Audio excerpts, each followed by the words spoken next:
오늘은 어린이 주일입니다. 저는 모세의 이야기를 통해서 혼자의 힘으로 가능할까라는 제목으로 은혜를 받으려고 합니다. 결론적으로 말하면 모세 혼자 힘으로 불가능합니다. 그러면 어떻게 해야 가능하냐? 첫 번째, 모세에게는 누구보다도 거룩하고 경건한 어머니가 있었기 때문에 어머니의 그 기도와 어머니의 조력이 있어야만 가능했습니다. 모세 혼자서는 아무리 탁월한 지혜를 그가 가졌고 애굽 왕궁의 최고 학문을 두루 섭렵했을지라도 불가능했습니다. 두 번째 불가능한 이유는 그가 갖고 있었던 정의감, 그것은 하나님의 일을 이룰 수 있는 상황이 되지 못하기 때문입니다. 혼자의 힘으로는 결코 아무것도 할 수 없습니다.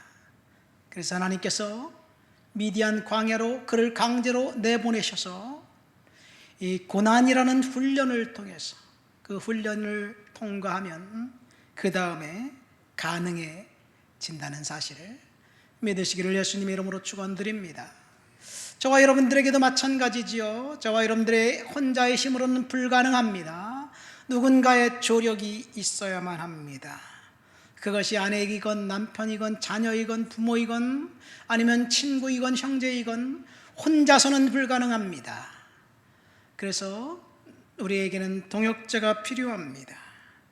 우리가 훈련을 받기 전에는 우리의 힘과 능력으로는 불가능합니다. 까닭없는 상상할 수 없는 일이 우리들의 인생 가운데 일어났을 때 하나님이 저와 여러분들을 훈련하시는 그런 기간이 된다는 사실, 모세를 통해서 알게 될 것입니다. 오늘 우리가 읽은 본문의 11절에 보면 모세가 장성한 후에라는 문장이 나옵니다. 모세가 장성하면 하나님께서 이제 그동안 히브리인들이 애굽에서 종살이하고 노예살이했던 그 시간을 끝내고 하나님께서 응답하실 응답이 시간이 되었다는 것을 이 독자들은 모세가 장성한 후에라는 단어를 통해서 유추할 수 있습니다. 아브라함과 약속했던 그 언약, 그 언약을 성취하기 위해서 강제 노역을 할 수밖에 없는 고난의 시간이 끝나고 하나님께서 이제 응답하실 시간이 되었다는 것입니다. 이 모세가 장성한 후에 그때가 모세의 나이가 몇 살이냐? 40살입니다. 그러면 그동안 모세는 어디서 누구와 함께 살았나요? 모세는 왕궁에서 공주의 아들로 이집트의 슈퍼파워 리딩 국가의 로열 패밀리의 막대한 권력을 누리면서 특권을 누리면서 세상의 최첨단 학문을 두루 섭렵하면서 성장했고 엘리트 중에 엘리트의 모습을 보였던 것이 모세의 겉모습입니다. 그런데 여기에 은혜의 씨앗이 존재합니다.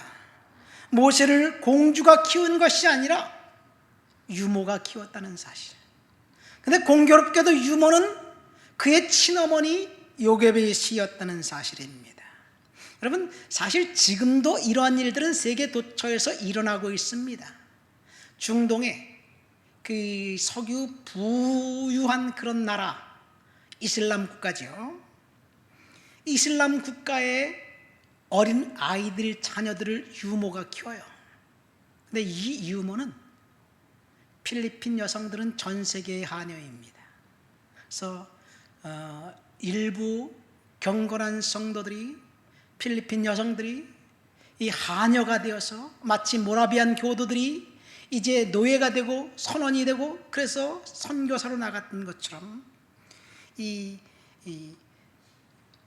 중동의 부잣집 자녀들을 하나님 말씀으로 기도하면서 키우는, 이슬람 자녀들을 하나님 말씀으로 키우는 그런 성도들이 있습니다. 우리가 전혀 알지 못하는 일들이 지금 지구상에서 일어나고 있어요. 우리는 그들을 위해서 기도해야 될 줄 믿습니다. 여베시 몇 달간 모세를 키웠을까요? 모릅니다. 다만 모세를 갈대 상자에 넣어 강물에 갈대숲에 놓았을 때 그 어머니가 누이 미리암을 통해서 지켜보게 하고, 그리고 미리암이 이 그 갈대 상자에서 우는 아이를 발견한 이집트 공주에게 내가 히브리 여인 중에 유모를 찾아서 그 젖을 먹이 하리까 그렇게 이야기한 것을 볼 때, 그 공주가 요게벳 모세 어머니에게 나를 위하여 젖을 먹이라, 내가 그 삭슬 주리라, 그 말씀만 성경에 나와 있습니다. 그러니까 요게벳이 모세에게 젖을 먹인 것은 사실인데 얼마나 몇 년간 키웠는지 우리는 모릅니다. 그러나 모세가 애굽의 그 왕궁에서 애굽인의 교육을 받았지만, 그런데 그의 정체성은 애굽인이 아니라 히브리인이었다는 것, 이것이 하나님의 특별한 섭리입니다. 여러분이 모세라면 정체성을 히브리인의 모습을 갖고 있으려고 할까요? 제가 이 설교를 준비하면서 내가 아마 모세라면 이집트 왕자의 특권을 다 내려놓고 히브리인으로 살 수 있을까? 자신이 없다. 왜냐하면 눈앞에 있는 기득권과 권리들을 포기하기에 너무나 아깝기 때문에 그렇습니다. 그런데 모세는 그걸 다 포기했어요. 그것은 그가 결단한 것이라기보다는 어머니 요게벳이 유모로 알았던 그 어머니의 젖을 물리면서 받았던 그 교육, 그것이 너무나 컸기 때문입니다. 그러니까 요게벳은 정말 훌륭한 어머니였어요. 어쩌면 이 말씀은 어버이 주일 다음 주에 설교해야 될 제목인지도 모르겠습니다. 어쨌든 모세는 요게벳이라는 훌륭한 어머니로부터 신앙을 전수받았고 히브리인의 정체성을 가졌습니다. 가톨릭 교회 리더들이 이렇게 말합니다. 7살 이전의 아이를 우리에게 주십시오. 그러면 우리는 그들을 영원히 가지게 될 것입니다. 그럼 7살 이전의 아이들을 하나님 말씀으로 정확하게 양육해 놓으면 그 아이들은 어디 갈 수가 없다는 이야기예요. 이 말씀을 보니까 저도 우리 아이들을 7살 이전에는 그래도 하나님 말씀으로 잘 양육했던 것 같아요. 그 이후에 한국 들어와서 자신이 없어졌지만 어쨌든 7년 동안 어린 아이들에게 각인된 예수 그리스도의 은혜와 성령께서 역사하시는 그 일들을, 그 아이들을 평생을 책임져 주게 될 것입니다. 그렇다면 반대도 마찬가지입니다. 그 사이에 어린아이들을 하나님 말씀으로 키우지 않았다면, 오직 공부하면서 세상에서 이 경쟁사회에서 이기려고만 하도록 양육했다면 심각한 걸림돌이 되지 않을까 생각되기도 합니다. 유대인들은 가정의 중심은 안식일입니다. 안식일이 되면 3대가 모여서 함께 하나님을 기억하면서 가정 예배를 드립니다.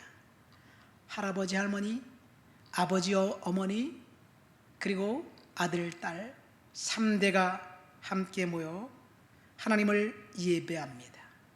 가족이 함께 모여서 예배하는 거예요. 근데 오늘날 개신교회는 정반대 방향으로 가고 있습니다. 갈래갈래 나뉘어져 있습니다. 아이들은 주일학교에 보내고, 학생들은 학생회로 보내고, 노인들은 아침 1부 예배 가고, 젊은이들은 2부 예배에 가고, 청년들, 학생들, 그 다음에 주일학교 어린이 따로따로 모여서 예배하는 것이 가장 교과적인 교육 방법인 것 같은데, 문제는 신앙교육을 교회에만 맡기고 가정에서는 등한시하기 때문에 아이들이 성장해서 하나님을 두려워하는 자녀도 자라는 것이 쉽지만은 않습니다. 그리스 정교회 가장들이 자녀들에게 성경을 가르치면서 이렇게 말합니다. 모세는 세 가지를 말했다. 암기해라. 무조건 암기하면 된다. 하나님 말씀을 암기시킵니다. 강압적으로 가르치지 않습니다. 연역적인 방법보다는 귀납적인 방법으로 스스로 토론하면서 이제 아이들이 진리를 알아가게 가르칩니다. 부모가 매주일, 특별히 주일날 저녁에는 식사를 하면서 아이들과 함께 하나님 말씀을 가지고 성경을 가르친다면 그 아이들의 인생은 하나님께서 반드시 책임져 주실 것입니다.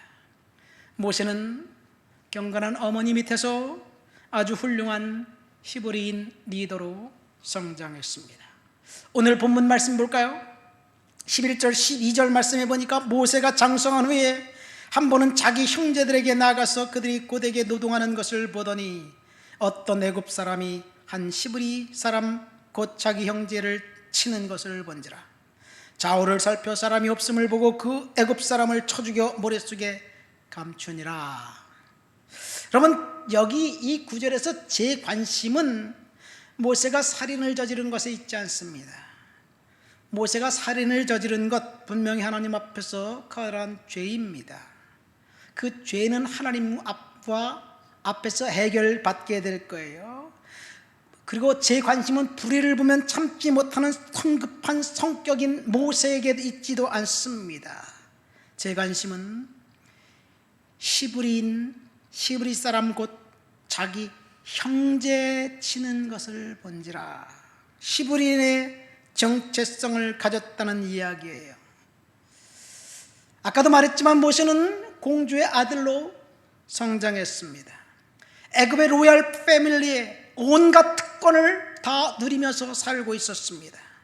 만화영화 프린스 오브 에집트에 보면 사촌형과 왕권을 다투는 그런 모습이 나옵니다. 그러니까 모세가 조금만 잘했으면 이집트의 왕이 될 수도 있는 그런 아주 인정받는 아들이었습니다. 그가 애굽인의 정체성을 가지고 살기로 결정했다면 온갖 부귀 영화와 모든 것이 다 그에게 있었을 텐데 도대체 왜 그 특권을 내려놓았을까?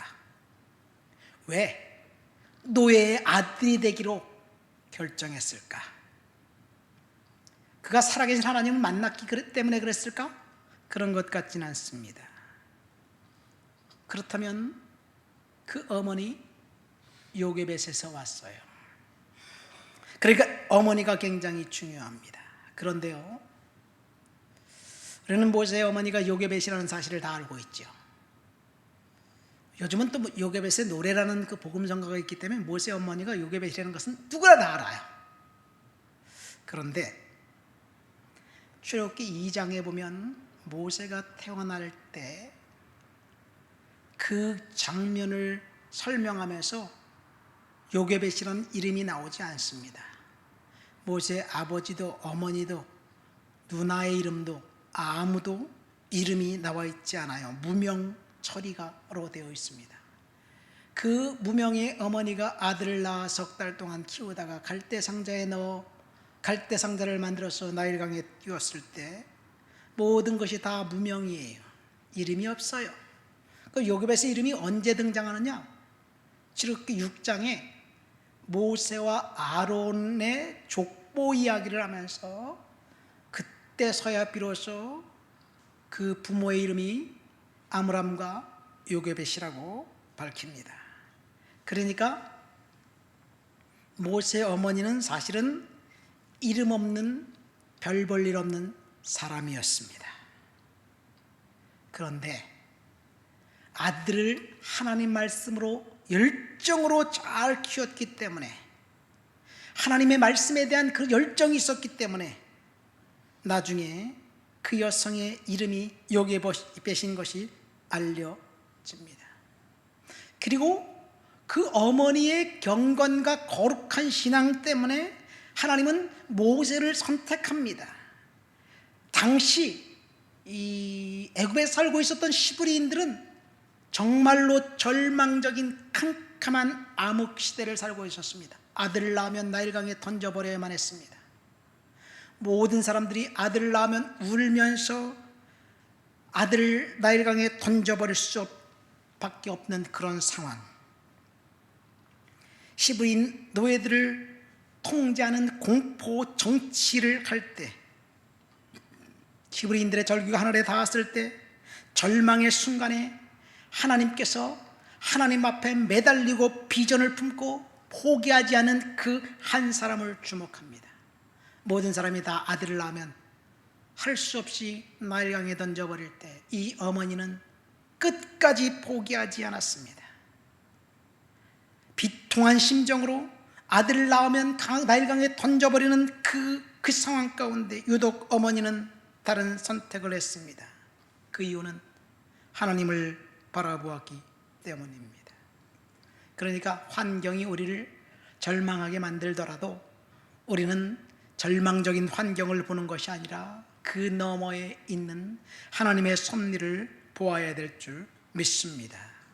요게벳이 아들을 석 달을 키우고 난 다음에 갈대상자를 만들어 나일강에 이제 갈대숲에 놓습니다.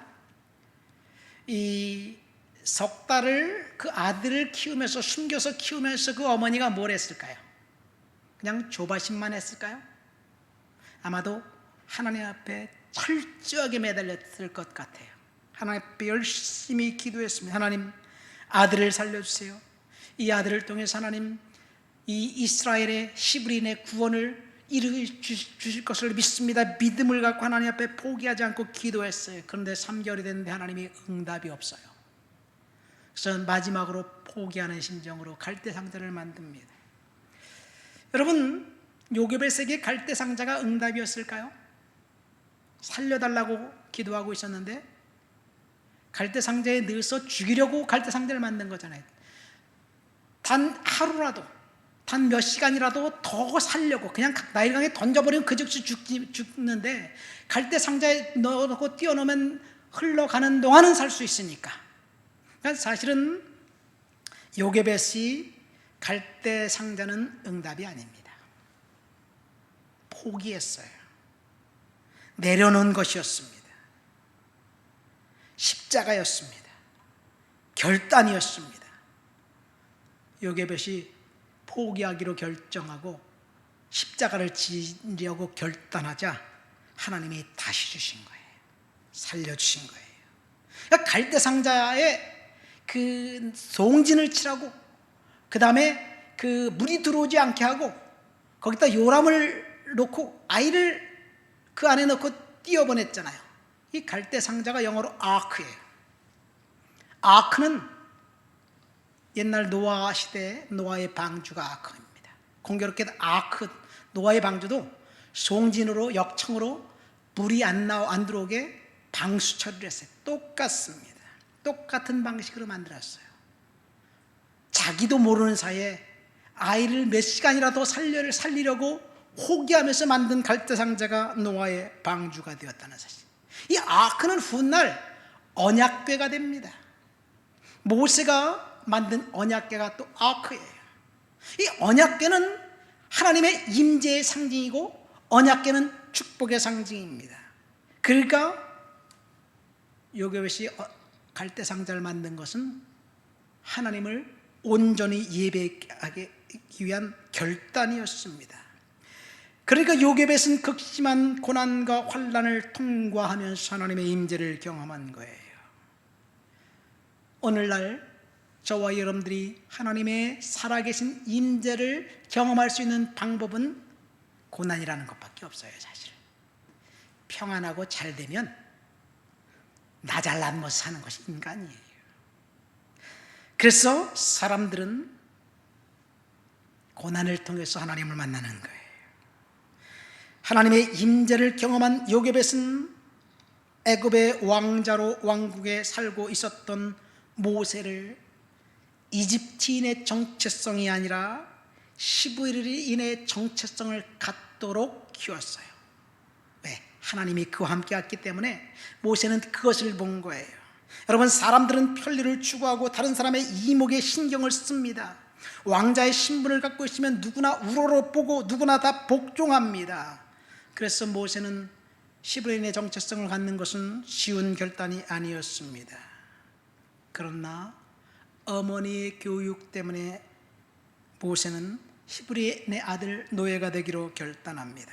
저는 이곳에 있는 어머니 모두 다, 자매들은 요게벳처럼 하나님의 임재를 경험해서 자녀들에게 하나님 나라의 백성의 정체성을 갖고 키우는 그런 부모가 되기를 축원드립니다. 우리 아이들이 다 컸어도 괜찮아요. 우리들은 할 수 있습니다. 자, 이 모세는 지금 애굽의 왕자임을 상징하는 의복과 말투와 상징물들을 갖고 있었을 거예요. 모세가 허름한 평민의 복장은 입고 다니지 않았을 것입니다. 그런데 왕자의 신분으로 히브리인들이 강제 노역하는 곳에 왔어요. 그러니까 히브리인들이 강제 노역을 합니다. 애굽 사람들이 회초리를 가지고 이 부당하게 그 히브리인들을 학대합니다. 아마도 왕자가 그곳에 왔으니까 이 이집트인 감독관은 애굽 왕자가 자신의 영내에 시찰하러 온 줄 생각하고 왕자에게 잘 보이려고 히브리인 노예들을 더 학대했을 것 같아요. 그렇죠. 그런데 그 광경을 본 정의감에 사로잡힌 모세는 좌우를 살펴보더니 자신이 직접 문제를 해결해 버렸습니다. 요즘 말로 하면 사적 복수를 한 거예요. 학대한 애국 감독관을 죽여버린 것입니다. 모세는 아무도 모르게 그 일을 처리했다고 생각했습니다. 아니, 그 광경을 목격한 히브리인들이 있다면 자신이 독립군이라도 된 것처럼 모든 히브리인들이 그를 따르고 존경할 것이라고 생각했습니다. 그것이 모세가 그렇게 행동한 이유입니다. 그런데 문제는 그 다음날 터졌습니다. 히브리인들이 동료들 간에 서로 싸우고 있습니다. 이를 본 모세가 중재하려고 합니다. 그리고 가해자에게 잘못을 지적합니다. 적어도 모세는 동족들끼리는 도와야 된다고 생각을 했던 것 같습니다. 서로 돕고 서로 이해해주고 서로 감싸줘야지 될 텐데 왜 서로 물고 뜯고 싸우냐, 이런 이야기죠. 여러분, 그것이 인간이에요. 가해자가 모세에게 뭐라고 말합니까? 당신을 누가 언제 우리의 재판관으로 세웠습니까? 어제 애굽 사람을 죽인 것처럼 나를 죽이려고 합니까? 저항합니다. 히브리인들 노예지만 그 사이에도 학대 당하는 사람이 있었습니다. 우리는 이 세상의 구조를 가해자와 피해자, 사용자와 노동자, 선한 사람과 나쁜 사람, 이렇게 이중 구조를 해서 정확하게 나눠가지고 거기에서 고착되어 있습니다. 그런데요, 사용자가 무조건 잘못했고 노동자가 잘했다? 노동자들끼리도 급수가 나눠져요. 이것이 사람의 본성이고 인간의 탐욕의 본성입니다. 그러니까 모세의 개혁, 다시 말해서 모세가 정의감을 가지고 사적 복수를 동원한 정의 실현은 인간의 탐욕 때문에 실패한 거예요. 히브리인들이 자신들의 기득권만 있으면 언제든지 사람들은 다른 사람들을 지배하려는 그런 욕심과 욕구를 갖고 있습니다. 그러니까 이 사회를 지배하는 것은 정의감이 아니라 탐욕이 동인이에요. 욕심이 동인입니다. 다시 말해서 더 탐욕스러운 자가 권력을 잡고 자신의 탐욕을 채우기 위해서 군림하는 것, 그것이 정치이고 세계의 역사입니다. 여기서 다시 제목으로 들어갑니다. 모세 혼자 힘으로 가능할까요? 불가능합니다. 왜냐하면 인간의 탐욕이 그를 리더로 인정하지 않습니다. 어떻게 해야 가능한가요? 훈련을 받아야 가능합니다. 어떤 훈련입니까? 고난의 훈련이에요. 모세는 이제 도망자가 되었습니다. 14절 말씀에 보니까 이 일로 모세는 쫓기는 신세가 되었습니다. 하루아침에 왕자에서 살인자가 되었습니다. 애굽의 바로 왕은 살인한 모세를 잡아서 죽이려고 합니다. 여러분, 이 일련의 이야기가 갑자기 순식간에 진행되는 거예요. 아주 빠르게 진행됩니다. 마치 누군가 설정해 놓은 것 같습니다. 스토리가 너무너무 빠르게 진행돼 가고 있는 거예요. 바로가 모세를 죽이려고 합니다. 여러분, 그런 모습을 볼 때 애굽이 설사 살인자가 왕자라고 해도 잡아서 죽이려고 하는 애굽의 공권력이 정의로운 공권력을 행사하기 때문에 그럴까요? 이집트의 법률은 살인자는 그 누구도 용납하지 않는다. 설사 로열 패밀리라고 할지라도. 그래서 애굽이 정말로 정의로운 사회이기 때문에 모세가 살인했다고 죽이려고 했을까요?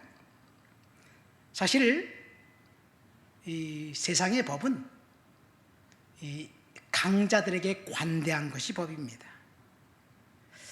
모세를 체포해서 살인한 살인자라고 죽이려고 하는 것이 아니라 사실은 모세를 보호해 주는 것이 당시 애굽의 법이었어요. 그러면 도대체 왜 바로가 모세를 죽이려고 했을까요? 하나님이 그렇게 하신 거예요. 살인한 모세를 체포해서 죽이려고 하는 것은 그 상황을 하나님께서 그렇게 만들었기 때문입니다. 여기에 또다시 두 번째 하나님의 섭리가 작동합니다. 아까 첫 번째 하나님의 섭리는 뭐라 그랬습니까? 요게벳이 아들을 살리기 위해서 만든 갈대상자, 이 갈대상자가 하나님의 섭리라 그랬어요. 그래서 우리가 구할 것은, 갈대상자는 기도 응답이 아니라고 그랬죠. 그러니까 우리가 구할 것은 기도 응답이 아니라 사실 하나님의 섭리를 구해야 합니다. 하나님 무엇을 주세요 응답했어요. 이것보다 하나님의 섭리, 하나님의 뜻이 뭡니까? 그러니까 하나님의 섭리를 구해야 돼요. 두 번째 하나님의 섭리는 모세를 고난의 학교에 집어넣은 것입니다. 지금 모세는 당황스러운 일이 일어났습니다. 생각지도 않은 일이 빠르게 전개되고 있습니다. 자기 주변에서 무슨 일이 일어나는지 자기도 모르는 것 같아요.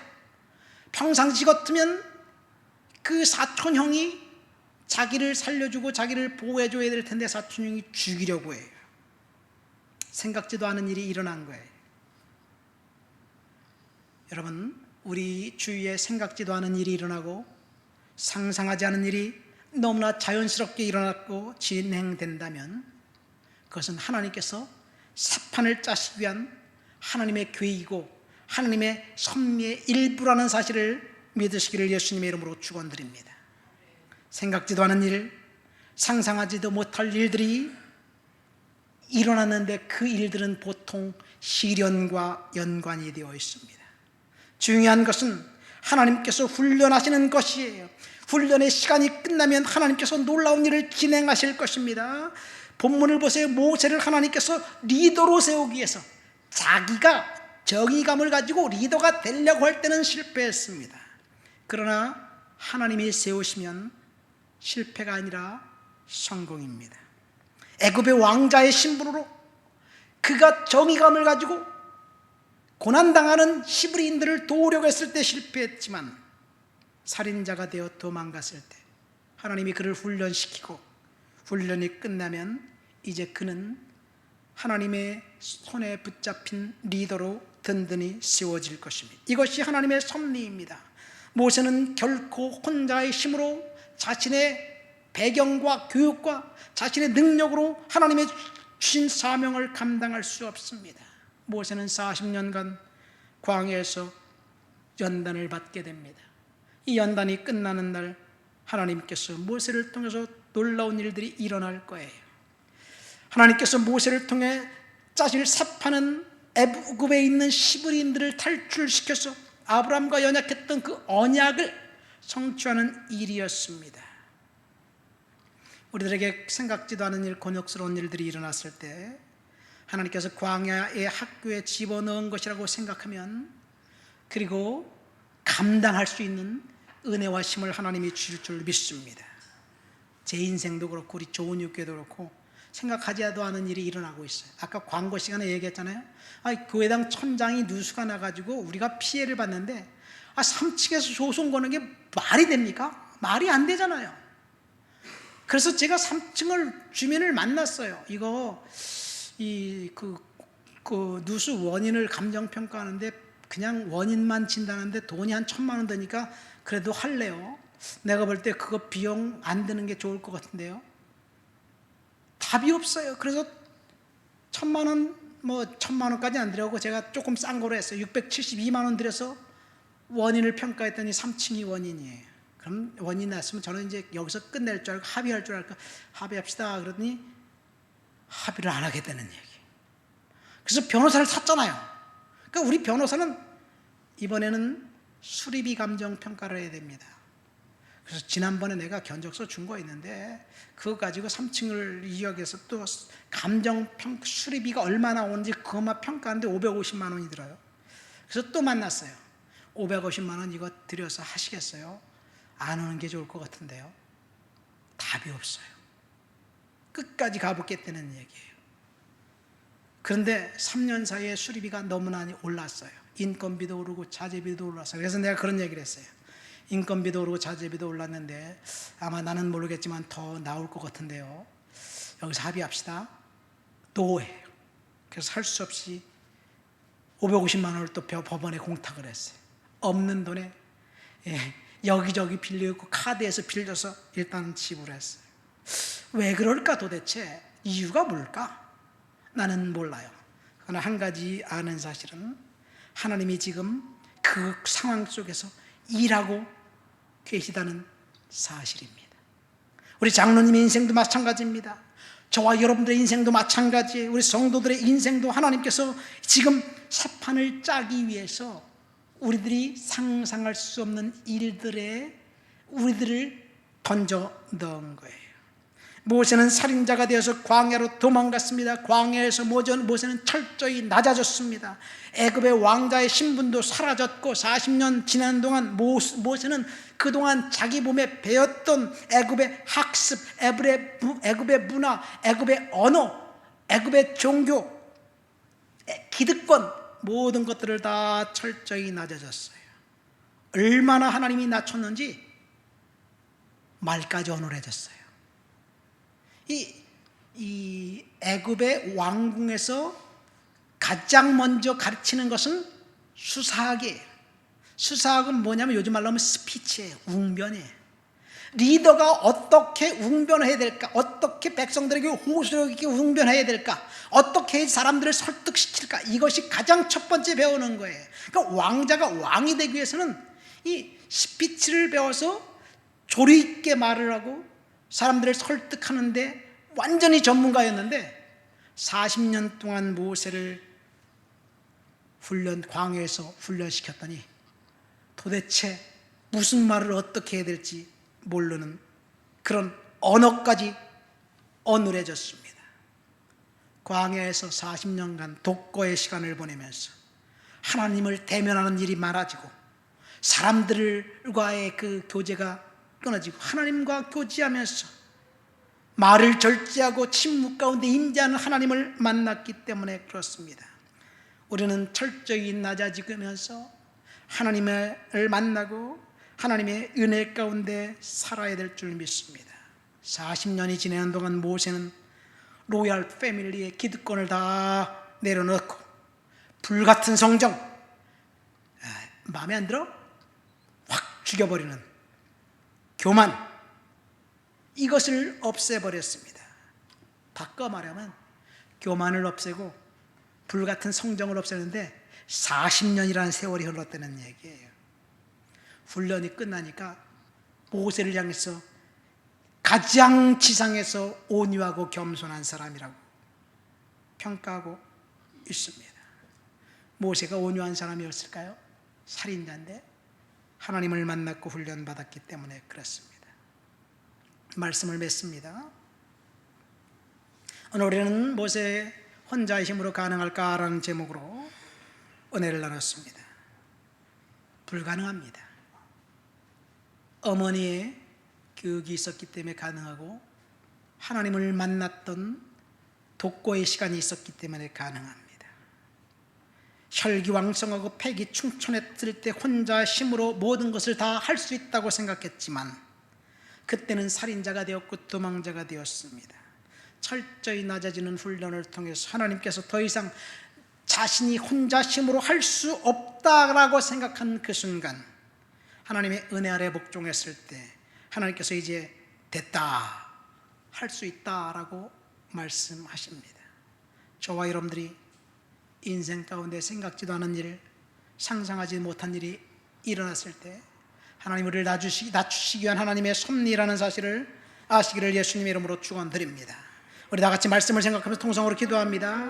하나님, 생각지도 않은 일, 상상할 수도 없는 일이 일어났을 때 믿음으로 살아갈 수 있도록 주여 도와주시옵소서. 기도합니다.